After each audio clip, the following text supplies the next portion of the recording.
మరి వాళ్ళ మీద మీరెందుకు కక్ష కట్టారు జగన్? ప్రభుత్వాలను నడిపించిన వాళ్ళకి 5 ఏళ్ల పాటు ప్రభుత్వాలు నడిపించి ఎగ్జామ్స్ కండక్ట్ చేసి ఇవన్నీ చేసి ఇవాళ ఏపీపీఎస్సీ డిఎస్సి ఒకటేనా అని అంటే నిజంగానే రాష్ట్రం అంతా కూడా ఆశ్చర్యపోయింది. ఇందాక నేను మీకు చూపించిన బయటలో ఇక ప్రతిపక్ష హోదా మీద ఆయనకున్న అబ్సెషన్ కూడా ఏంటో నేను చూపించాను. సో ఈ రెండు అంశాలు ఒకటైతే డిఎస్సి అనే అంశం మీద ఆయన లాజిక్ ఎంత వితండవాదం అనేది కూడా మాట్లాడదాం. మనతో పాటు బండారు వంశీకృష్ణ గారు, తెలుగుదేశం పార్టీ అధికార ప్రతినిధి, పార్టీ ముఖ్య నాయకులు, యామిని శర్మ గారు, బీజేపీ ముఖ్య అధికార ప్రతినిధి, కిలార్ నాగార్జున గారు, సీనియర్ పొలిటికల్ అనలిస్ట్. నమస్కారం వంశీ గారు, యామిని గారు, నాగార్జున గారు. వంశీ గారు, ఇప్పుడు ఇంతకుముందు కూడా మనం మాట్లాడుకున్నాం. యాక్చువల్లీ లాస్ట్ ఎప్పుడైతే లోకేష్ గారు అసెంబ్లీలో ఆయన బాధ్యతగా సమాధానం చెప్పేశారో, ముఖ్యమంత్రి గారు మాట్లాడేశారో, ఆ వేళతో నేను వదిలేద్దాం అనుకున్నా. ఎందుకంటే రాష్ట్ర ప్రజలకు రావాల్సిన క్లారిటీ వచ్చేసింది, ఊరికే ఇంక దాని మీద సాగదీత అనవసరం అని. బట్ నిన్న మళ్ళీ జగన్మోహన్ రెడ్డి గారు మనకు పని పెడతారు కదా, ఆయన వచ్చి ఆయనకి ఖాళీ అయినప్పుడు వస్తారు, తీరుకున్నప్పుడు వచ్చి కూర్చుని మొత్తం అంతా మళ్ళీ కొత్తగా ఆయన అప్పుడే నేర్చుకున్నట్టు తెలుసుకున్నట్టు మాట్లాడతారు. సో ఏంటి నిన్న ఆయన ఏపీపీఎస్సీ మీద చేసిన కంపారిజన్కి, డిఎస్సికి ఏపీపీఎస్సీ కంపారిజన్కి 163 మంది ఉద్యోగుల భవిష్యత్తు నాశనం చేయడానికి మీరు చేస్తున్న కుట్రకు సంబంధించి ఆయన చేసిన వాదన మీద మీరేం చెప్తారు? సార్, గుడ్ మార్నింగ్ అండి. మీకు, నాగార్జున గారికి, యామిని గారికి, అలాగే ఏబిఎన్ వీక్షకులందరికీ కూడా.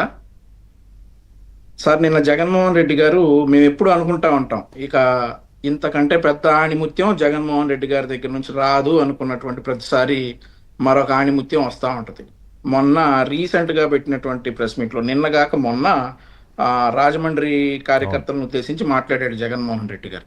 అందులో ఏమంటాడంటే, కారుతో కూడా కాదు బైక్తో గుద్ది చంపేశాడని అన్నాడు. సార్, మీరు అబ్జర్వ్ చేశారో లేదో, సీదిరాపలరాజు గారి అబ్బాయి అంట, పాపం కారుతో కాదట, పాపం బైక్తో గుద్ది చంపేశాడట, అయినా కానీ కేసు పెట్టారట.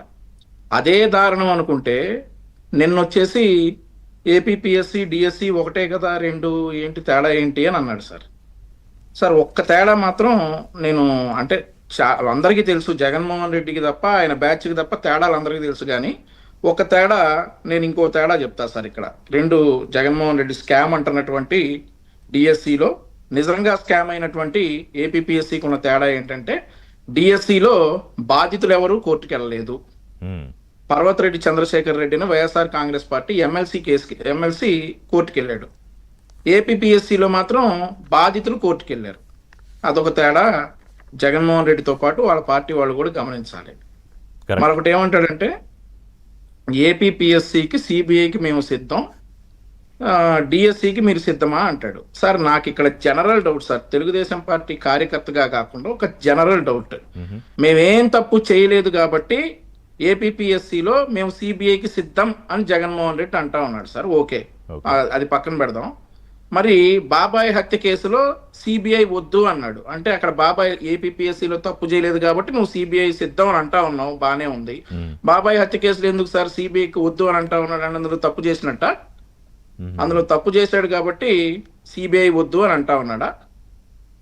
సో ఇట్లాంటివన్నీ కూడా జగన్మోహన్ రెడ్డి గారి మాటలన్నీ ఇంటర్లింక్ చేసుకుంటా ఉంటే ఆయన చేసినటువంటి తప్పిదాలు, ఘోరాలు 2 గంటల సేపు మాట్లాడాడు. సార్ మన కర్మకి నిన్న 2 గంటల సేపు మాట్లాడి లాస్ట్ 2 నిమిషాల్లో తేల్చేశాడు జగన్మోహన్ రెడ్డి.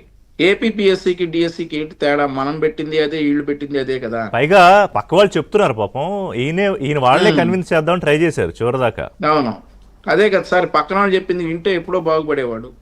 సో ఇట్లాంటివన్నీ కూడా జగన్మోహన్ రెడ్డి గారు చేసి చేసి చేసి ఈరోజు ఫైనల్ గా ఏం కంక్లూజన్కి వచ్చాడంటే, జగన్మోహన్ రెడ్డి గారు ఆయన పెట్టినటువంటి ఏపీపీఎస్సీకి, కూటమి పెట్టినటువంటి డిఎస్సికి ఏం తేడా లేదు అనేటటువంటి కన్క్లూజన్కి వచ్చాడు. వాళ్ళు ఇచ్చిన 165 ఉద్యోగస్తుల్ని మనం పగబడతా ఉన్నది, కూటమి ప్రభుత్వం పగబడతా ఉందట. వాళ్ళు ఇచ్చినటువంటి మనం ఇచ్చినటువంటి కూటమి ప్రభుత్వం ఇచ్చిన 16,347 ఉద్యోగస్తుల్ని జగన్మోహన్ రెడ్డి గారు మాత్రం పాపం వాళ్ళ ఆత్మగౌరవాన్ని దెబ్బకొట్టి ఆయన చేస్తున్నటువంటి ప్రయత్నాలు రద్దు చేసి పడేస్తానంటున్నాడు కదా వస్తే.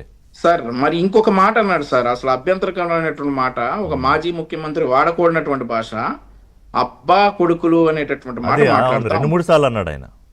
అబ్బా కొడుకులు అనేటటువంటి మాట మాట్లాడుతా ఉన్నాడు సార్. సార్ అయితే ఆయన స్టైల్లో నేను మాట్లాడను, కానీ రాజశేఖర్ రెడ్డి ఏం చేశాడు అనేటటువంటి విషయాన్ని ఒక జీవో బయట పెడతా ఉంది రిషి గారు, మీ దాకా కూడా వచ్చి ఉండాలి ఆ జీవో. రాజశేఖర్ రెడ్డి గారు సార్ మన అప్పటి 2007లో బొత్స సత్యనారాయణ గారు మినిస్టర్గా ఉన్నారు సార్. బొత్స సత్యనారాయణ గారు మినిస్టర్గా ఉండగా వారి కుమార్తె బొత్స అనూష గారు గ్రూప్ 1 ఎంబీబీఎస్ ఎంసెట్ రాశారు.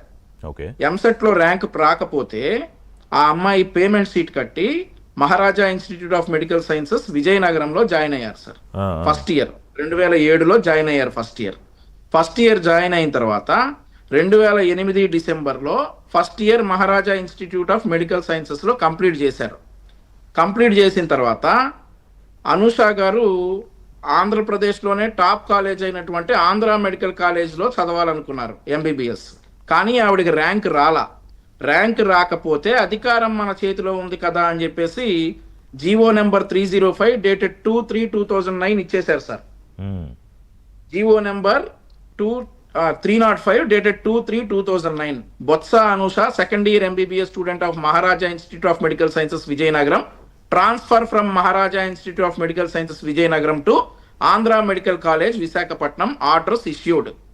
సార్ భారతదేశ చరిత్రలోనే ప్రైవేట్ కాలేజీ నుండి గవర్నమెంట్ కాలేజీకి ట్రాన్స్ఫర్ అయినటువంటి ఏకైక విద్యార్థిని బొత్స అనూష గారు.